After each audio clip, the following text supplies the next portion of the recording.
Bonjour chers amis, chers frères qui aiment l'histoire. Il y a quoi à nous tous, du courage à nous tous. Pour le frère Nusire Kalala Omutunde qui nous a quittés. Que son esprit soit vivifié par Nietzsche, par Dieu. Il a aimé l'histoire africaine, il a aimé le peuple noir auquel il appartient, peuple martyrisé depuis des siècles par ceux qui se mettent ensemble comme une meute de loups ou bien de chacals pour faire du tort à l'humanité, c'est-à-dire les dirigeants de l'Occident, c'est les faits. Voilà. Et le fait que de l'avion il sorte et puis bon, il laisse ce malaise qu'il emporte immédiatement, donc quand même on pensait que c'est possible qu'il ait été empoisonné. Bon. Mais c'est Dieu qui sait ce qui s'est passé. Et si c'est ainsi, s'il a vraiment été empoisonné, Dieu fait toujours justice. Puisque lui, il a cru en la maths, vérité, justice, de nos ancêtres kémites. Alors, je veux justement poursuivre la série de vidéos sur le livre des morts des anciens Égyptiens. C'est le livre qui guide les morts. Voilà, c'est ça. C'est un livre qui guide les morts pour que les morts aillent dans les champs dialous, c'est-à-dire dans le paradis. Les champs dialous que les Grecs ont repris en appelant cela Champs-Élysées. Voilà. Quand on va dire ça, d'autres vont dire que c'est ci ou c'est là. Alors que c'est les faits. C'est les champs dialous qu'ils ont appelé Champs-Élysées. Le lieu où les défunts vont, les bienheureux. Alors donc je vais faire le commentaire du chapitre 137a. C'est vraiment l'un des chapitres très longs. Parce qu'il y a le chapitre 137a et puis le chapitre 137b. Donc c'est très long. Je ne sais pas si je pourrais finir cela. Mais nous commençons. Voilà. Et chaque fois, j'en fais le commentaire. Formule des 4 flambeaux de glorification préparés pour le bienheureux. Fais-toi 4 bassins en argile, mélangés d'encens, emplis du lait d'une génisse blanche, dans lesquels les flambeaux seront éteints. Bon, ils ont mis ici en note infrapaginale, rite étudié par S. Schotz. Voilà. Il dit les flambeaux sont éteints en fin de nuit à l'aube. Bon, mais il faut savoir ce à quoi ça renvoie. Les flambeaux, c'est quoi? C'est des torches allumées.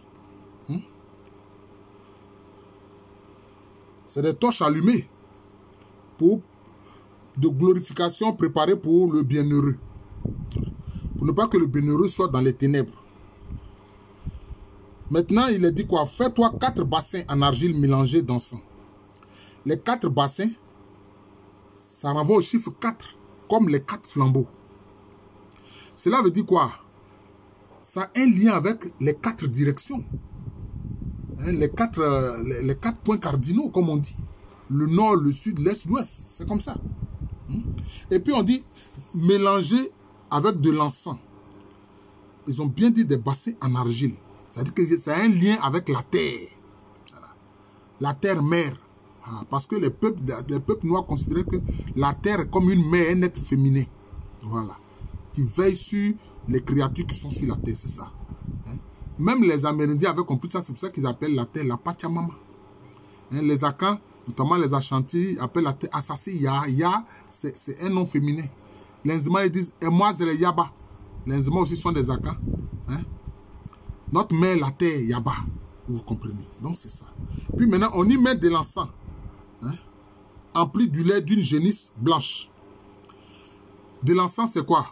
L'encens, c'est offert à la divinité. L'encens, c'est offert à la divinité. Voilà. Mais même quelquefois, dans le rite catholique, il y a des catholiques qui ne comprennent pas. Quand après avoir encensé le prêtre et le célébrant et puis les autres prêtres, et puis maintenant,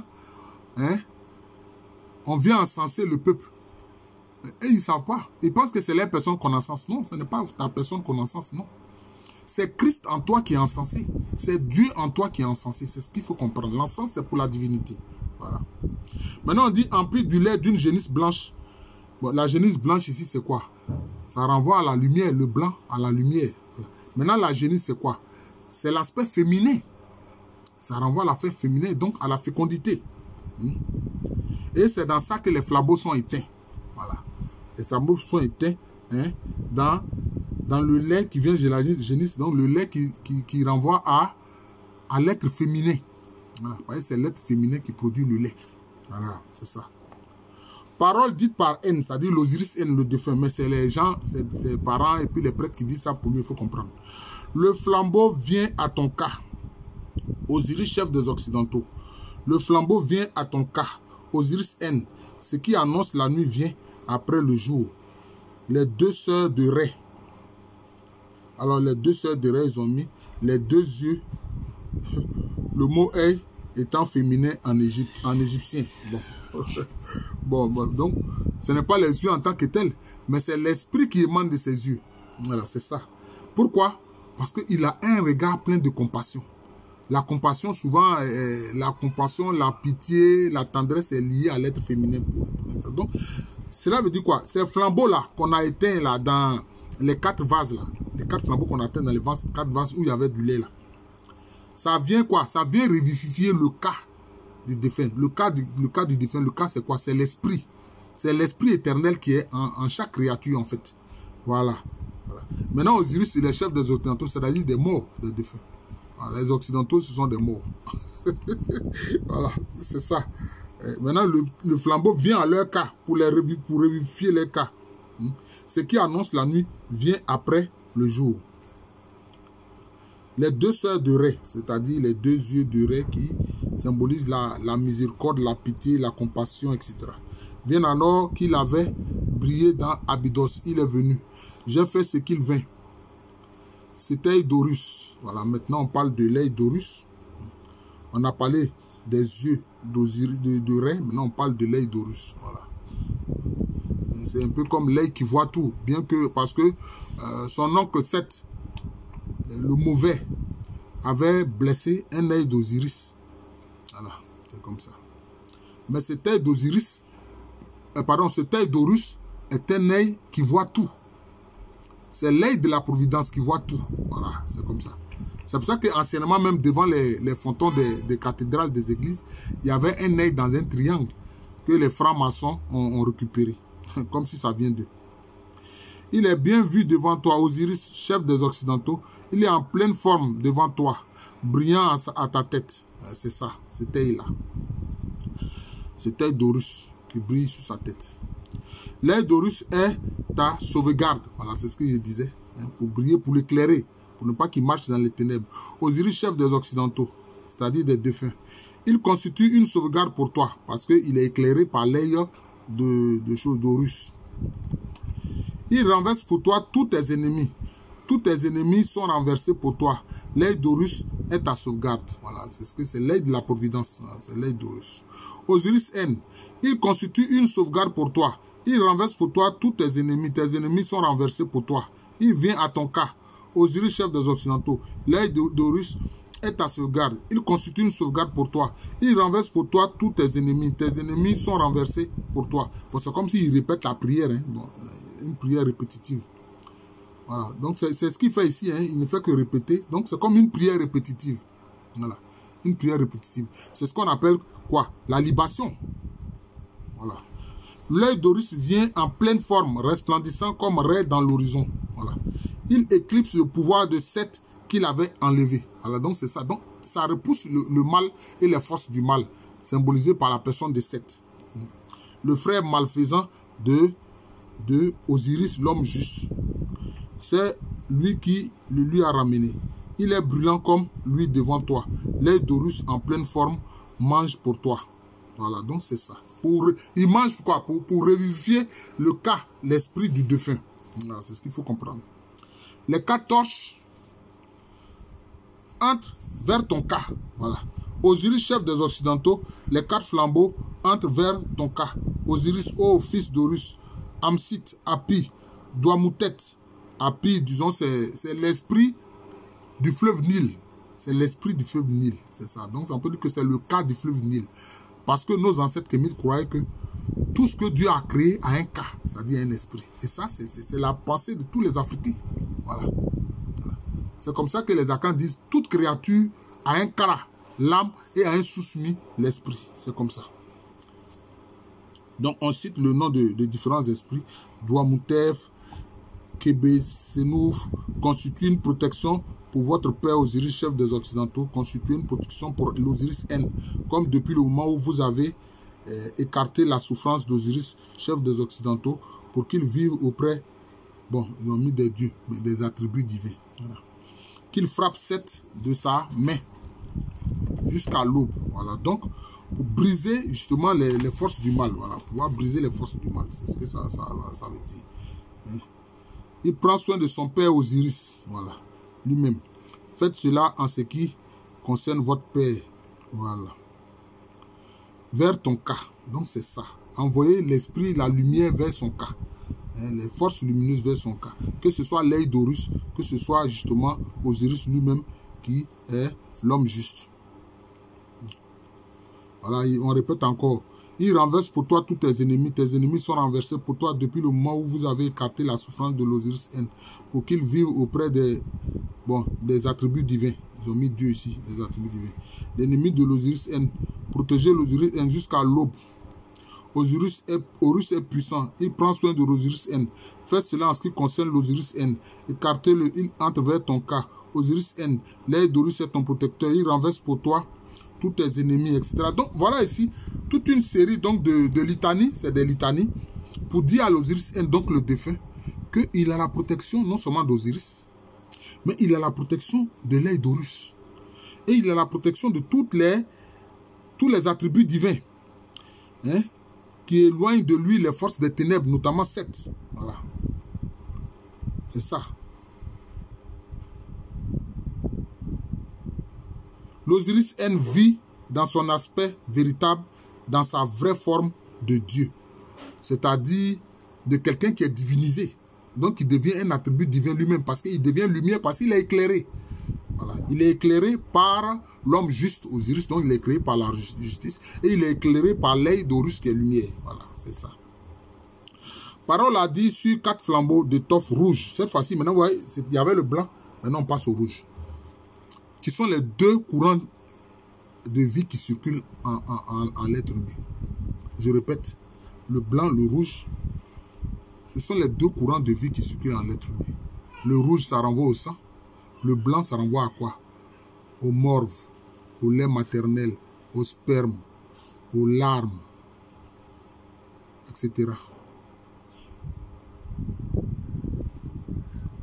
Parole a dit sur 4 flambeaux d'étoffe rouge imprégnés d'huile de Libye de première qualité, mis dans la main de 4 hommes sur le bras desquels est tracé le nom des fils d'Horus et allumé en plein soleil.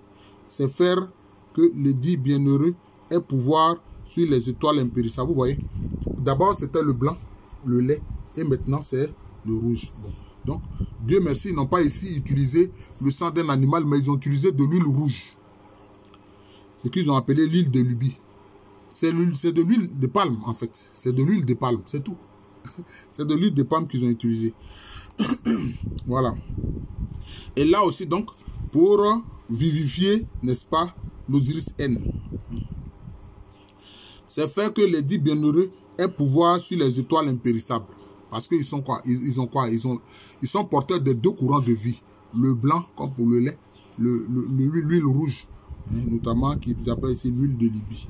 Donc sans doute que l'huile de palme était importée de Libye par les ancêtres kémites, par les anciens égyptiens. Parce que la Libye, on appelait ça comment? C'était la Cyrénaïque. C'était des Noirs qui étaient là-bas. Hein? Voilà, il faut comprendre ça. C'était des Noirs qui étaient là-bas. Simon de Cyrène, qui a aidé Jésus à porter sa croix à la 5e station, c'était un Noir. Hein? Dans le livre des Actes des Apôtres, on appelle Simon le Noir. Voilà, c'est ça les faits. Voilà les liens. Donc, c'est cela. Et on dit quoi? Il a le pouvoir sur les étoiles impérissables. Mais c'est ça. Parce qu'il a les 2 courants de vie en lui, qu'il maîtrise maintenant, qui sont devenus des éléments de pouvoir. Voilà. C'est comme ça. D'ailleurs, on voit aussi, c'est là. Dans la mort des étoiles, qu'est-ce qui se passe? Très souvent, quand les étoiles meurent lentement, d'abord elles deviennent des géantes rouges. Et puis ensuite, quand elles meurent, deviennent des naines blanches. Voilà. Toujours, c'est deux couleurs primordiales, le rouge et le blanc. Voilà. Moi, je ne me cache pas, je suis chrétien catholique, mais moi, je le dis, il faut que nous comprenions ça. Une bonne tradition, une bonne perpétuation des connaissances en Christ, dans la foi en Christ, ça vient aussi des connaissances que Dieu a données aux anciens Égyptiens. Parce que notre Eucharistie, c'est quoi? C'est le rouge et le blanc. Blanc pour le pain, rouge pour le vin, qui sont corps et sang de Jésus-Christ. Corps blanc, sang rouge. Voilà, c'est ça. Pour ce qui est récité, cette formule ne peut pas périr jamais. Son âme vivra pour l'éternité, car ce flambeau fait prospérer le bienheureux comme Osiris, chef des Occidentaux. Donc, tu vois, il devient quoi? Immortel, il ne meurt plus. Voilà. Hein, il ne meurt plus. Grâce à ces deux courants de vie-là, le rouge et le blanc, il ne meurt plus. Voilà. Et ils ont utilisé le lait pour le blanc, et puis ils ont utilisé l'huile rouge, l'huile de palme pour le rouge. Alors, on dit maintenant quoi? On dit quoi? Hein? Il devient bienheureux comme Osiris, chef des Occidentaux. Les Occidentaux, ici, il faut entendre ceux qui sont morts. Faites bien attention, ne le récite pas sur tout le monde, voilà, en dehors de toi-même, ou ton père, ou ton fils, car c'est un grand secret de l'Occident, un mystère de la droite, l'âme droite, voilà. Puisque les dieux, c'est-à-dire les attributs divins, les bienheureux, les morts, le voient dans la forme du chef des Occidentaux, et il est puissant comme, c'est-à-dire Osiris. Voilà, ils ont mis comme ce dieu, comme Osiris, donc c'est ça. L'utilisation des deux courants de vie, le rouge et le blanc. Tu feras qu'on récite la formule de ces 4 flambeaux chaque fois qu'on fait que sa statue arrive à chacune de ces 7 portes d'Osiris. Excusez-moi, hein. Je reviens très rapidement. Je vais aller voir mon petit-fils.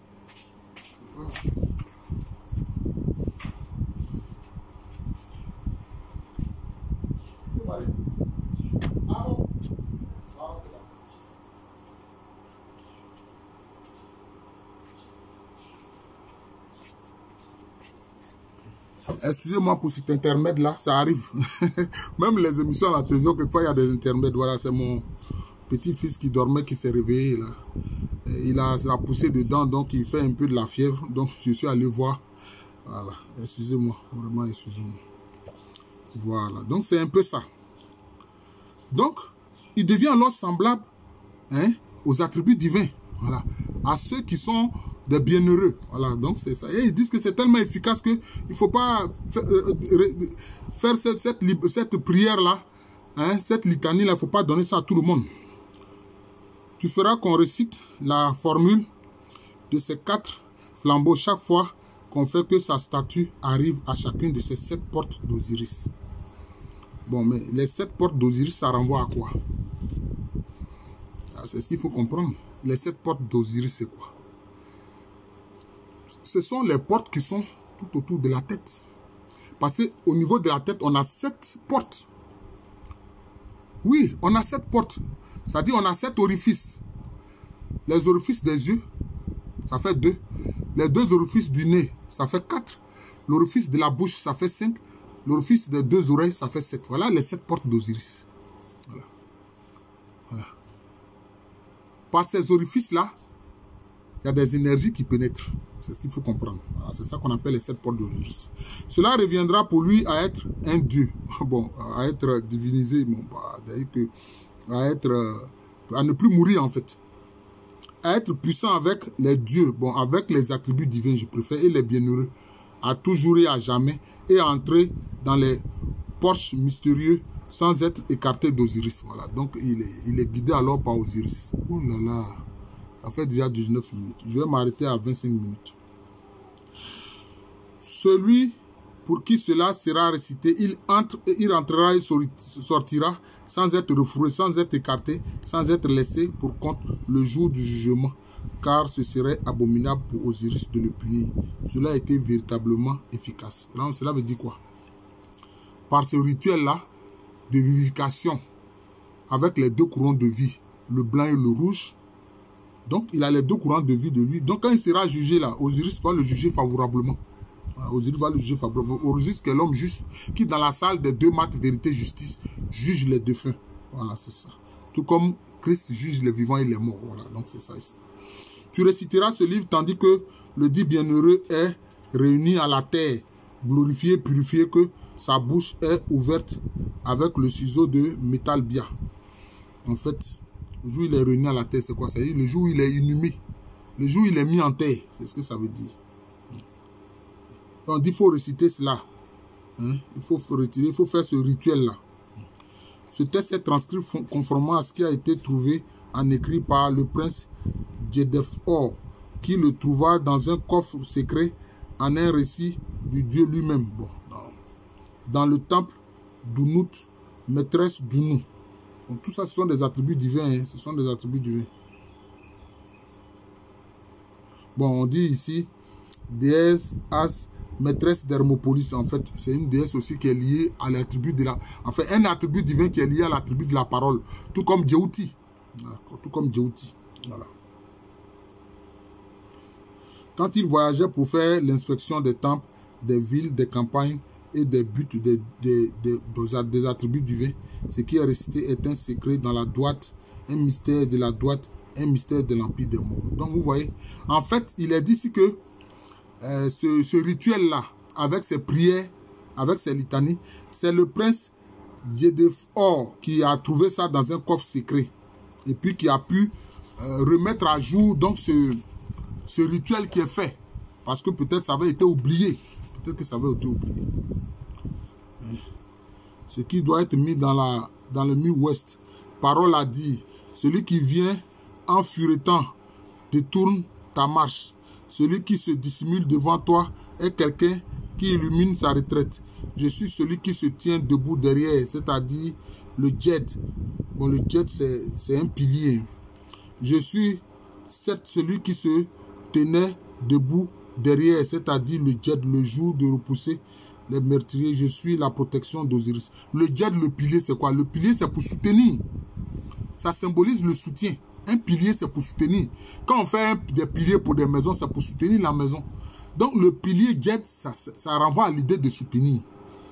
Les gens pensent que simplement, c'est un pilier physique. Bon, on peut faire un pilier physique, mais c'est pour soutenir, c'est l'idée de soutien. D'ailleurs, on l'a vu, le temple de Salomon, il y avait deux piliers. Et c'est ce qu'on voit, notamment à l'entrée que les francs-maçons ont repris dans leur loge. Voilà. Et certains francs-maçons, à l'entrée de leur maison, vous verrez deux piliers. Mais ça renvoie à l'idée de miséricorde et puis à l'idée de justice. Des fois, mais ils font ça, mais est-ce qu'ils comprennent réellement le sens? Bon, c'est parce que ça vient de l'Égypte antique. Et quelquefois, les Européens n'ont pas bien compris l'interprétation. Or, la franc-maçonnerie, ça vient de l'Europe. Hein? Ils disent qu'ils se réclament des mystères de l'Égypte antique. Mais est-ce qu'ils comprennent ces mystères-là? Souvent, ils ne les comprennent pas. Je ne veux pas être prétentieux ni méchant, mais c'est vrai. Voilà. Parce qu'eux-mêmes, ils ne veulent même pas reconnaître quoi que ce soit de connaissance des scientifiques au noir. Et c'est ça que le frère Omotunde a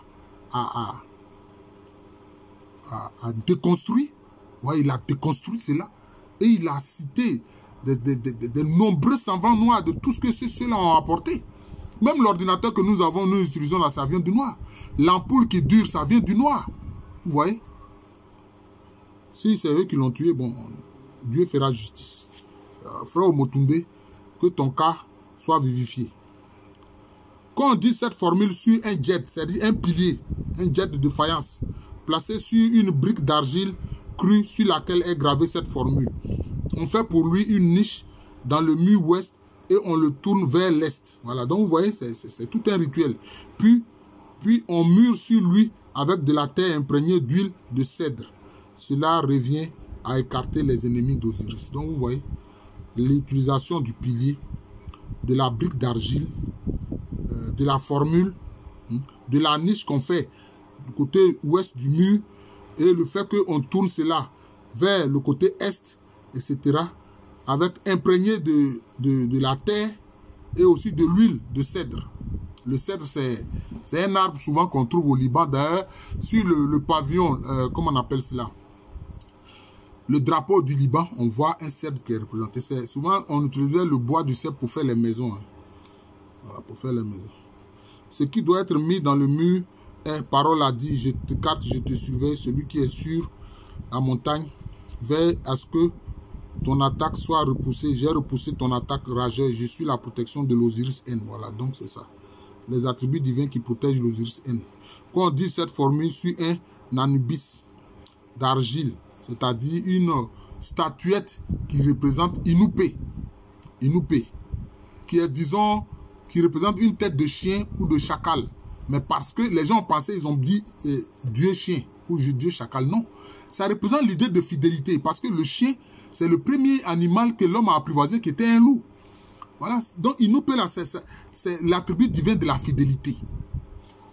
Est-ce que ces francs-maçons peuvent comprendre ça? Est-ce que ces Européens peuvent comprendre ça? Ils ne sont pas africains. Que mélangé dans sang placé sur une brique d'argile crue sur laquelle est gravée cette formule. On fait pour lui une niche dans le mur est et on le tourne vers l'ouest. On mure sur lui. Bon, là, vous voyez, ça rejoint un peu l'action que l'on fait sur les 4 points cardinaux. Voilà, c'est cela. 25 minutes. Celui qui doit être mis dans le mur sud, parole a dit, je suis celui qui retient le sable d'obstruer la place secrète et qui écarte au moyen du flambeau de la nécropole. J'ai détourné son chemin. Je suis la protection de l'Osiris N. Bon, voilà encore toujours l'attribut divin de l'homme juste Osiris qui protège l'Osiris N dans toutes les directions, dans les 4 points cardinaux. Voilà, maintenant on dit encore, parole a dit, sur brique d'argile crue, sur laquelle est gravée cette formule et au milieu de laquelle est placée une mèche imprégnée d'huile. C'est allumé, hein, c'est comme une chose, un flambeau, voilà. À laquelle on a mis le feu. On fait pour elle une niche dans le mur sud et on la tourne vers le nord, puis on mure. Donc vous voyez, tout ça, maintenant ça suit quoi? Ça suit les 4 points cardinaux. L'est, l'ouest, le nord, le sud, etc. Donc c'est ce qu'il fait. Voilà. Et chaque fois, on utilise des éléments. Que ce soit la brique, que ce soit l'argile, que ce soit le flambeau, hein, etc. Hein? Et ici, on dit ici quoi? Et il y a une figurine humaine en bois immense de 7 doigts de hauteur dont on a ouvert la bouche. Là, maintenant, on avait utilisé une figurine qui représente un chien ou un chacal, symbolisant la fidélité par rapport à Inupé ou Anubis. Et maintenant c'est une figurine en bois. C'est en bois. Et ça, les Africains, les autres Africains faisaient cela. Hein? Ils faisaient cela. Chez le peuple Betibé, qu'on appelle ordinairement Iwotile, qui est dans le sud-est de la Côte d'Ivoire, et ils appellent ça quoi? Tondondé. Voilà. C'est représentation de statuettes qui représentent l'homme. Ils appellent ça tondondé. On faisait ça pour les ancêtres, pour les défunts. Vous voyez. Donc, c'est ce qui est fait ici. On dit quoi? 7 doigts de hauteur, c'est-à-dire la longueur, dont on a ouvert la bouche. On fait pour elle une niche dans le mur nord et on la tourne vers le sud. Puis, on mure sur elle. Pourquoi est-ce que pour l'homme, là, la statuette de l'homme, là, on tourne ça vers le sud? Mais parce que les ancêtres des Kémites sont venus du sud. Anciennement, quand ils ont quitté, hein, comment on appelle ça? Ils ont quitté la région des Grands Lacs, voilà, pour remonter, pour suivre le cours du Nil, et on les appelait Anou. Donc, parce que comme les ancêtres viennent de là-bas, donc on le tourne vers le sud. Voilà, on le tourne vers le sud. On le tourne vers le sud, c'est comme ça. Mais on récite cela avant laver et purifier, ayant pas mangé de petits bétails ou de poissons, et n'ayant pas eu de relation avec une femme. Donc, qu'est-ce que ça fait? La veille, on a jeûné. On dit quoi? Étant lavé, purifié, n'ayant pas mangé de petits bétails ou de poissons, n'ayant pas de relation avec les femmes. Et on doit être chaste. Voilà. La plupart des grands rituels chez les peuples d'Afrique, quand on allait le faire par exemple pour la célébration de la fête des Ignames, les gens étaient chastes. Ils n'avaient pas de relation avec leur épouse. Voilà. Et puis ils se purifiaient. Ils vont se purifier à la rivière. Ouais, l'Afrique, c'est pour ça qu'il a dit, le grand Cheikh Anta Diop, l'Afrique éclaire l'Égypte et l'Égypte éclaire l'Afrique. C'est cela. Voilà.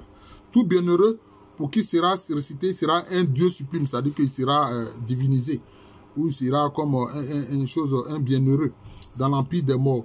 Il ne sera écarté d'aucune porte de l'Occident. Il sera dans la suite d'Osiris et en tout lieu où il sera. Cela a été véritablement efficace des millions de fois. Donc voilà. C'est cela. Je viens de commenter donc le chapitre 137a du livre des morts des anciens Égyptiens qui est très long. Voilà.